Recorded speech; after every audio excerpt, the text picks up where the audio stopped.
ప్రపంచంలో ఎక్కడున్నా మీ గోత్రనామాలతో వేదమందిర్ నిర్వహించే ఆన్లైన్ పూజలు హోమాల ద్వారా దైవ అనుగ్రహాన్ని పొందండి.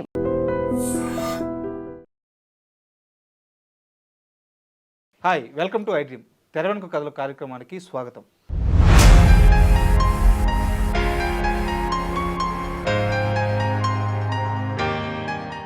మామూలుగా సినీ ఇండస్ట్రీలో స్టార్ హీరోలకి లేదా హీరోయిన్స్కి ఇలాంటి వాళ్ళకి ఒక క్రేజ్ రావడం, ఫ్యాన్ ఫాలోయింగ్ రావడం సర్వసాధారణంగా జరిగేదే. అయితే క్యారెక్టర్ ఆర్టిస్టులు వేసిన వ్యక్తికి కూడా రెండు తెలుగు రాష్ట్రాల్లో అంతెందుకు తెలుగువారు ఎక్కడుంటే అక్కడ విపరీతమైన స్టార్డమ్ రావడం అంటే మామూలు విషయం కాదు. అలాంటి వారు అతి కొద్ది మంది మాత్రమే ఉన్నారు. వారిలో గుమ్మడి వెంకటేశ్వరరావు గారు మాత్రం మొదటి స్థానంలో ఉంటారు. సో గుమ్మడి గారి సినిమాలు, ఆయన చేసిన క్యారెక్టర్లు ఎంత అత్యద్భుతమైనవో మనందరికీ తెలుసు.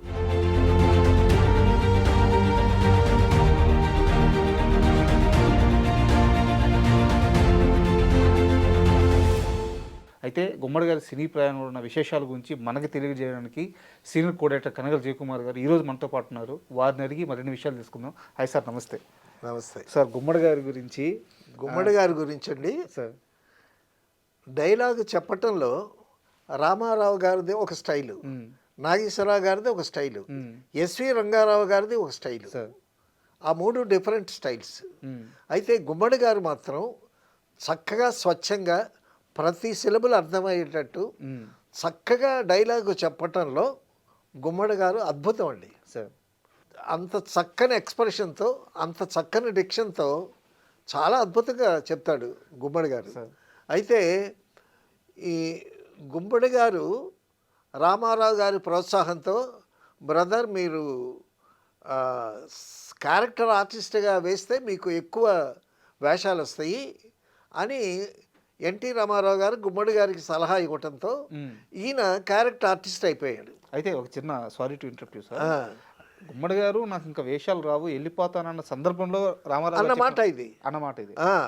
ఇక నాకు వేషాలు రావండి, నేను వెళ్ళిపోతాను అని 2-3 సినిమాల్లో వేసిన తర్వాత 2-3 మొదట వెళ్ళేటప్పుడు ఎవరైనా చిన్న చిన్న వేషాలు ఇస్తారు. అవును, డైరెక్ట్గా పెద్ద వేషాలు ఇవ్వరు కదా. అవును. సో వెళ్ళిపోతాననేటప్పుడు ఎన్టీ రామారావు గారు ఆయనకి మీరు ఉండండి, తప్పకుండా మీకు వేషాలు వస్తాయి, నిరుత్సాహపడకండి అని చెప్పి పిచ్చి పుల్ల ఈ సినిమా తీసి రామారావు గారు అందులో చాలా మంచి వేషం, పెద్ద వేషం ఇచ్చారు రామారావు గారు. సో అలాగా ఆయన్ని బాగా ఎంకరేజ్ చేశారు. తర్వాత మీరు మాయాబజారు చూస్తే బలరాముడు వేస్తారు గుమ్మడి గారు.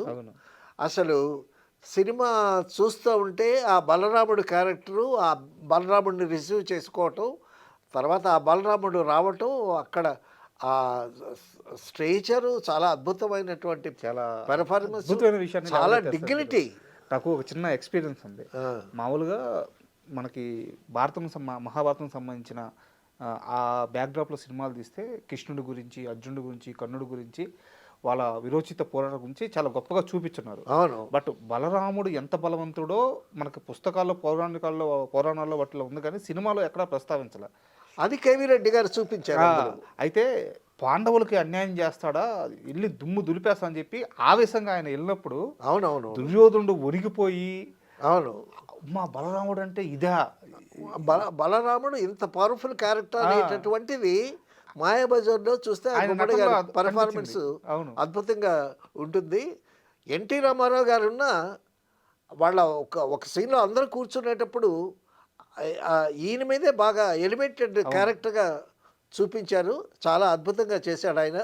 తర్వాత అండి ప్రతి డైలాగు, ప్రతి సిలబులు, ప్రతి అక్షరం చాలా చక్కగా స్వచ్ఛంగా పలుకుతాడు. తర్వాత మొట్టమొదట సహజ నటుడు అనేటటువంటి బిరుదు గుమ్మడి గారికి వచ్చింది. తర్వాత సహజ నటి అని జయసుధ గారికి వచ్చింది.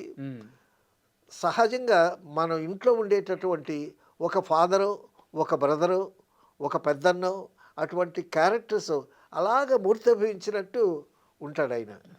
తర్వాత మాయాబజార్లో ఈయన డైలాగ్ పార్ట్ ఎక్కువ ఉంటుంది. ఎంత అద్భుతంగా, ఎంత చక్కని డిక్షన్తో చెప్తాడు తెలుసండి గుమ్మడి గారు.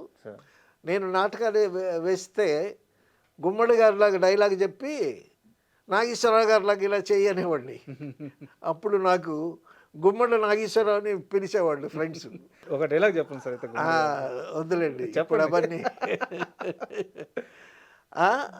ఆ, ఆయన డైలాగ్ డెలివరీ చాలా అద్భుతమైనటువంటి డెలివరీ. సార్ ఒక అద్భుతమైనటువంటి క్యారెక్టర్ ఎస్వి రంగారావు గారు వెయ్యాలి అంటే, ఎస్వి రంగారావు గారు వెయ్యనంటే ఆయన అవైలబుల్ కాకపోతే నెక్స్ట్ చాయిస్ గుమ్మడి గారి. గుమ్మడి గారి. అయితే ఒక చిన్న డౌట్ సార్, ఇది నేను అంటే బయట ఉన్నదే అందరికీ తెలిసిందే, మళ్ళీ మిమ్మల్ని అడుగుతున్నాను. ఆయనకి గుండెపోటు గుమ్మడి అనే పేరు ఎలా వచ్చింది?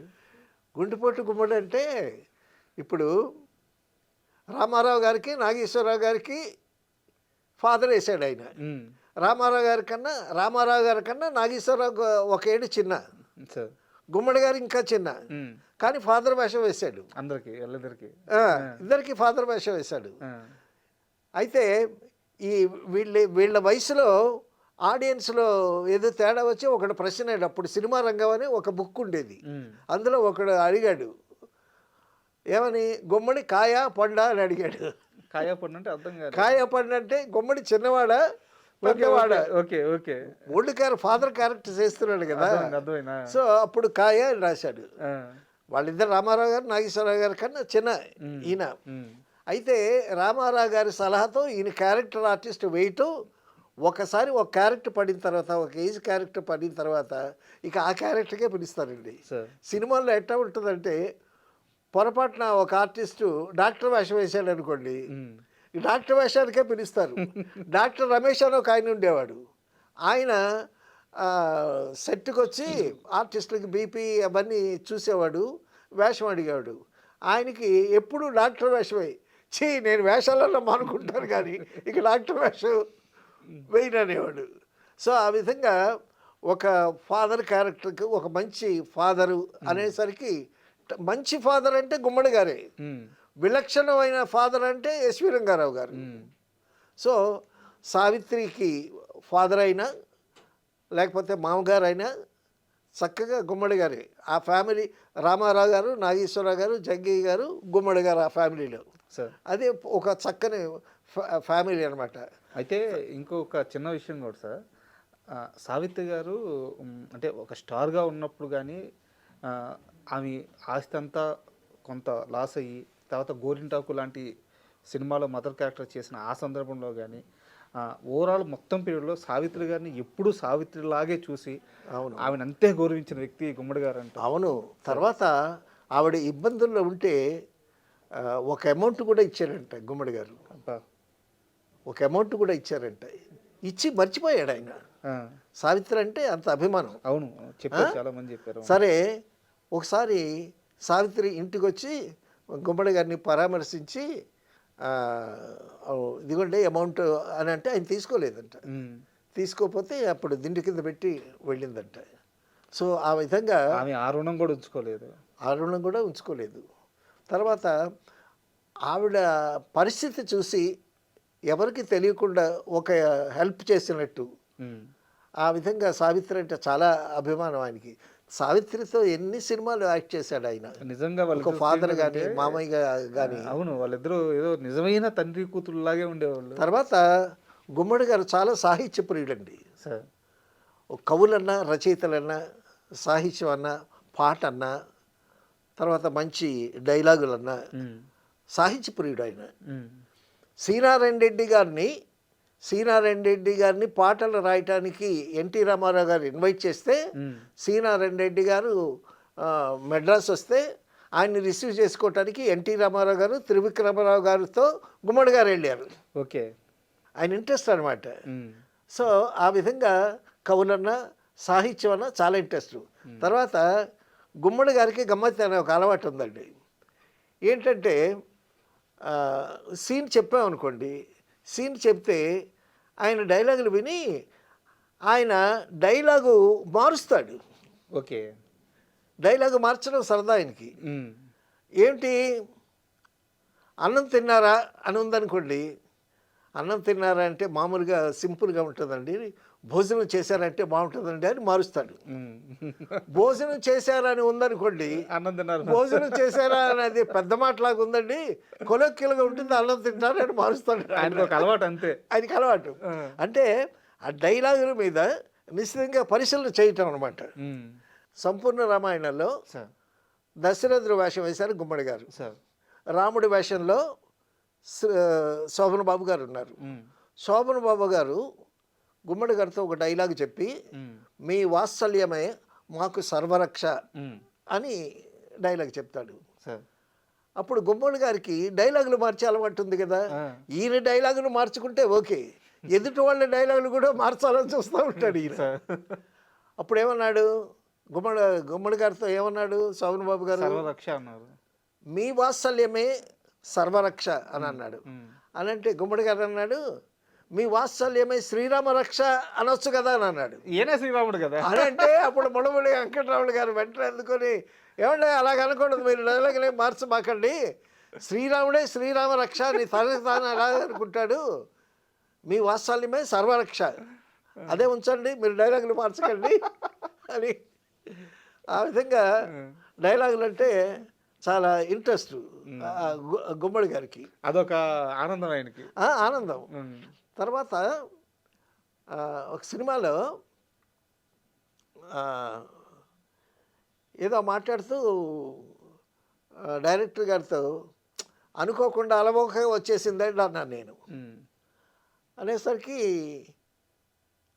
ఏమన్నారు ఏమన్నారు ఏమన్నారు అబ్బా ఏం మాట వాడారండి అలవోకగా, ఆహా ఏం మాట వాడారండి అని అంటాడు.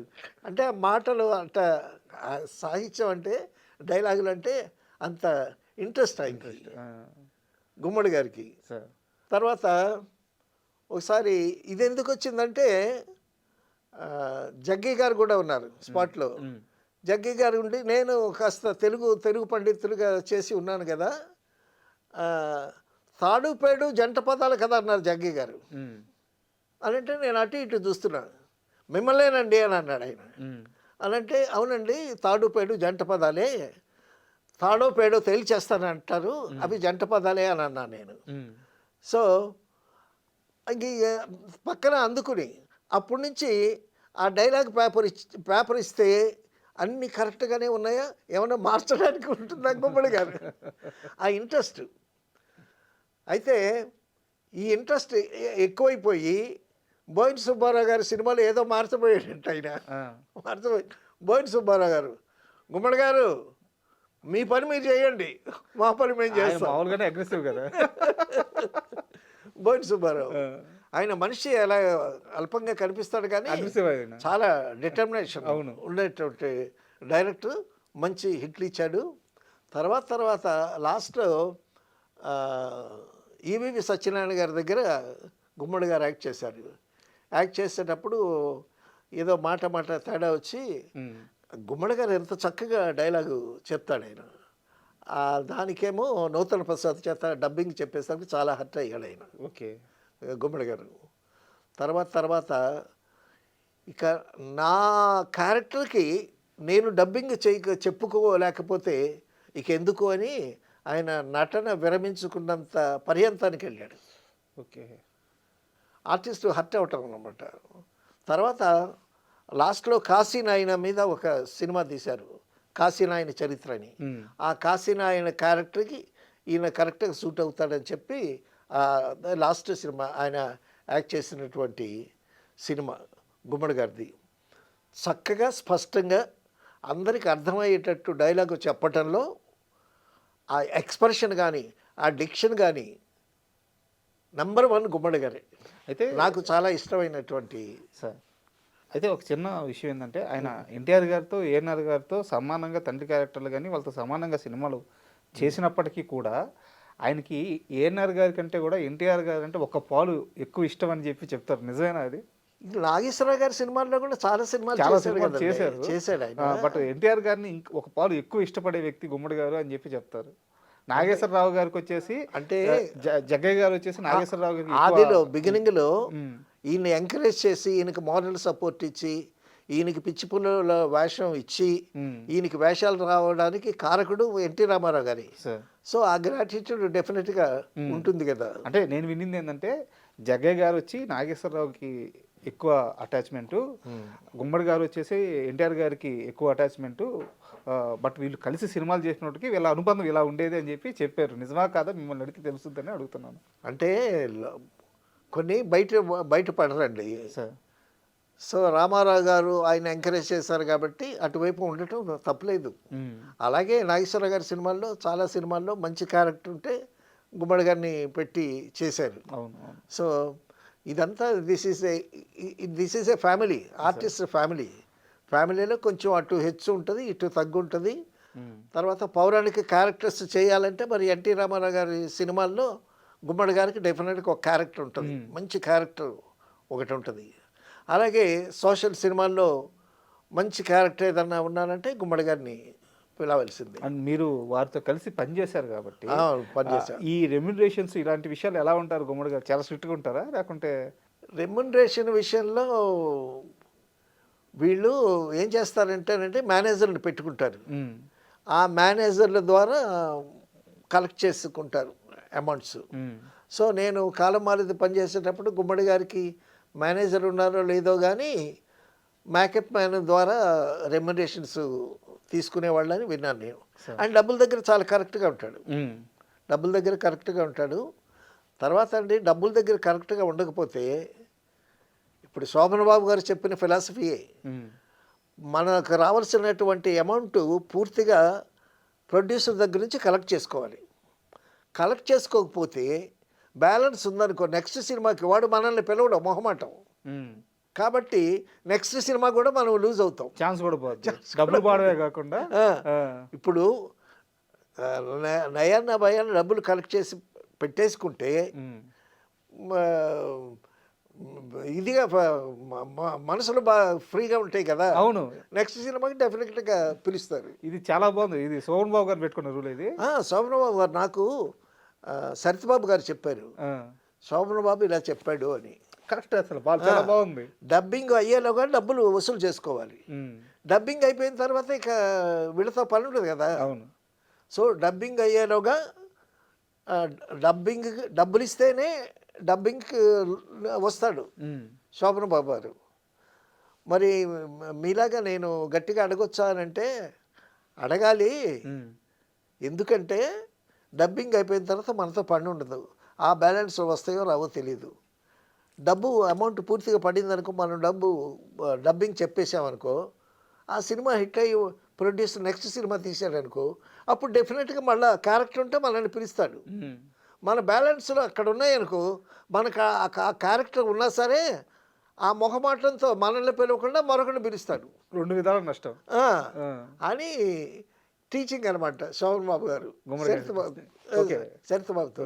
సరితబాబు నాతో చెప్పినటువంటి విషయం. గుమ్మడి గారు కూడా ఇదే ఫాలో అయ్యేవాళ్ళు డెఫినెట్గా. సో ఆ విధంగా ఒక వేళ్ల మీద లెక్క పెట్టాల్సినటువంటి మంచి నటుల్లో చక్కగా డైలాగ్ చెప్పడం, చక్కగా ఎక్స్ప్రెషన్ ఇవ్వటం, ఆ చెప్పటంలో డెఫినెట్గా నెంబర్ 1 అని చెప్పుకోవాలి. నాకు ఆయన డైలాగ్ డెలివరీ అంటే చాలా ఇష్టం. మేము నాటకాలు వేసేటప్పుడు గుమ్మడి గారిలాగా డైలాగ్ చెప్పేవాడిని. తర్వాత మా డైరెక్టర్ అనేవాడు తిమ్మరాజు వీరభద్రయ్య అని. గుమ్మడి గారు రాధ ఏమిటి అలాగా, అది ఒక డైలాగ్ చెప్పామనుకోండి, ఆ డైలాగ్ ఎండ్ మింగేస్తాడంట గుమ్మడి గారు. అలాగే నువ్వు మింగబాకు అనేవాడు. అంటే క్యారెక్టర్ని బట్టి ఆ మాడ్యులేషన్ కూడా చాలా చాలా న్యాచురల్గా ఉంటుంది. అందుకే సహజ నటుడు అని అన్నారు గుమ్మడిని. సార్, చివరిగా గుమ్మడి గారి గురించి ఒక చిన్న ప్రశ్న. అయితే ఇంత గొప్ప నటుడు, మీరు చెప్పినట్టు ఆయన డైలాగ్స్ కానీ అసలు రీప్లేస్మెంట్కి సాధ్యం కాదు ఆయన రీప్లేస్మెంట్. అవునవును. అలాంటి నటుడు కేవలం 500 సినిమాలే చేయడానికి కారణం ఏంటి? అంటే ఒక క్యారెక్టర్ ఆర్టిస్ట్ చాలా ఎక్కువ సినిమాలు చేస్తారు కదా. 500 సినిమాలేనా ఏంటండి, ఇంకా చాలా సినిమాల్లో ఉన్నాడు కదా. రామారావు గారి సినిమాల్లో ఉన్నాడు, నాగేశ్వర గారి సినిమా, కృష్ణ గారి సినిమాల్లో ఉన్నాడు, శోభన్ బాబు సినిమాల్లో ఉన్నాడు, చాలా చాలా సినిమాల్లో ఉన్నాడు. తర్వాత కొన్ని విభిన్నమైనటువంటి క్యారెక్టర్స్ చేశాడు ఆయన. మహామంత్రి తిమ్మరసులో ఆయన పర్ఫార్మెన్స్ చూడాలండి, దానికి అవార్డు కూడా వచ్చింది. చాలా అద్భుతంగా చేశాడు. తర్వాత లక్షాధికారి అనేటటువంటి సినిమాల్లో విలన్ వేషం వేశాడు ఆయన. సో అటువంటి వైవిధ్యమైనటువంటి క్యారెక్టర్స్ కూడా చేశాడు.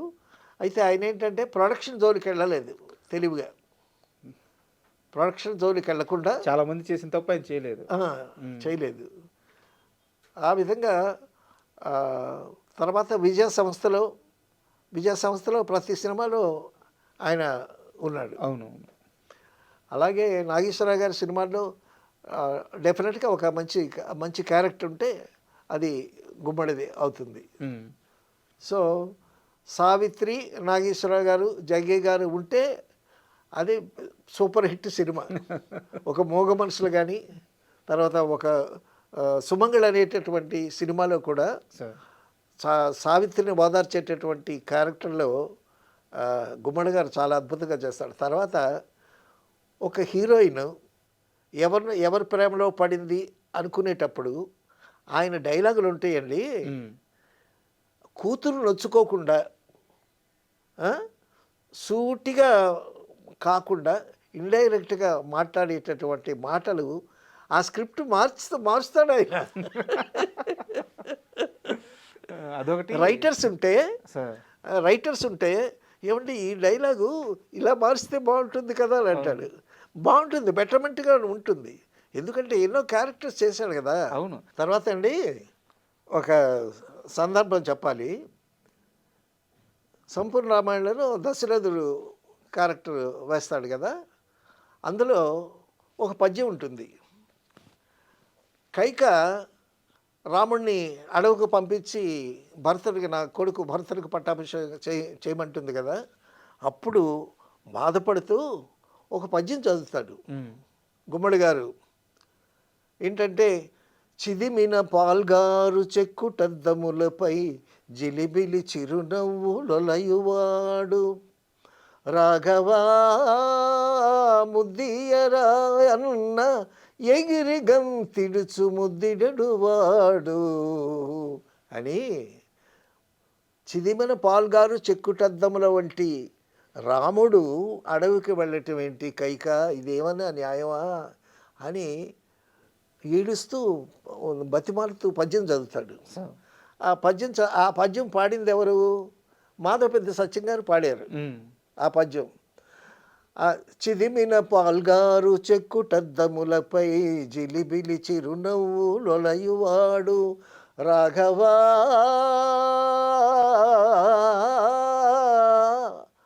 ముద్దియరాయన్న ఎగిరి గంతిడుచు ముద్దిడువాడు అని పాడతాడు. అటువంటి వాడిని అడవులకు పంపించమంటావా కైక అని. ఆ రాఘవ అనేటప్పుడు మాధవపెద్ది సత్యం గారు తెగరాగం తీశాడు. రాఘవా అని శాంతాడంత రాగం తీశాడు. రాఘవ అని ముద్దియరా అన్న ఎగిరి గంతిడుచు ముద్దెడు వాడు అనేది ఇట్లా లైను. ఈ రాఘవ అని రాగం తీసి ముద్దియరా అని రాముడిని అడిగేసరికి ఈలోగా రాముడు మరీ పెద్దోడైపోయాడు. ఈ వయసులో ముద్దేంటానా పో అంటాడు రాముడు. గుమ్మడి గారి చలోక్తిది అని మాధవపెద్ది సత్యాన్ని పిలిచి రాఘవ అనేటటువంటి ఆ రాగం తగ్గించి మళ్ళా పాడి ఆ పద్యం తీసుకురా, రాఘవాని ఇంతసేపు ఏంటి రాగం అది ఇదని. అంటే సాహిత్యంలో అంత ఇంట్రెస్ట్ ఆయనకి, డైలాగులో ఎంత ఇంట్రెస్ట్ ఉందో పద్యంలో కూడా అంత ఇంట్రెస్ట్ ఉంది. తర్వాత అద్భుతమైనటువంటి నాటకాలు చూశాడు ఆయన. గుంటూరు హిందూ కాలేజీలో చదువుకునేవాడు ఆయన. తర్వాత ఏసీ కాలేజీలో ఎన్టీ రామారావు గారు, జగ్గయ్య గారు, సోమన్ బాబు వీళ్ళు ఏసీ కాలేజీలో చదువుకున్నారు. ఆయన హిందూ కాలేజీలో. వీళ్ళు కలిసి నాటకాలు వేశారు గుంటూరులో వేశారు, తర్వాత తెనాల్లో వేశారు, విజయవాడలో నాటకాలు వేశారు. అప్పటి నుంచి రామారావు గారు పరిచయం ఆయనకి. సో ఆ విధంగా ఆ పద్య నాటకాలంటే చాలా ఇంట్రెస్ట్. ఆ పద్య నాటకాలు పాడేవాళ్ళని పాడించుకుని ఖాళీగా ఉండేటప్పుడు సెట్లో వాళ్ళని పద్యాల చేత పాడించుకుని బాగా ఎంజాయ్ చేసేవాళ్ళు. పాట మీద, సాహిత్యం మీద చాలా మక్కువ ఆయనకి. దానివల్ల ఆయన ఎక్కువ డైలాగుల్ని మార్చటం అలవాటు అయిపోయింది అనమాట. నిజంగా thank you very much sir. ఎందుకంటే గుమ్మడి గారు పేరు చెప్పగానే గుర్తుపట్టిన తెలుగువారు అసలు ఎక్కడా ఉండరు. డెఫినెట్లీ అలాంటి గొప్ప నటుడు గురించి అత్యద్భుతమైన విషయాలు తెలియజేశారు. నిజంగా ధన్యవాదాలు sir. Thank you. And for more videos, Please subscribe to iDream channel. Subscribe to iDream Media. Please subscribe to iDream. Please subscribe to iDream. Please subscribe iDream. And please subscribe to iDream. For more videos, subscribe to iDream. please like, share, and subscribe to the channel. Congratulations, iDream. Subscribe to iDream. Subscribe to iDream. So subscribe to iDream Media. iDream ki iDream team అందరికి huge congratulations. Please subscribe iDream Media. Please subscribe to iDream. Subscribe iDream. Please subscribe to iDream.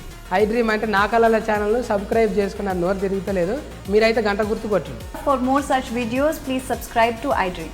Subscribe to iDream. Please subscribe to iDream. Please subscribe iDream Media. Please do subscribe to iDream. Please subscribe to iDream Media. For best entertainment and information, please subscribe iDream. And don't forget to subscribe to iDream.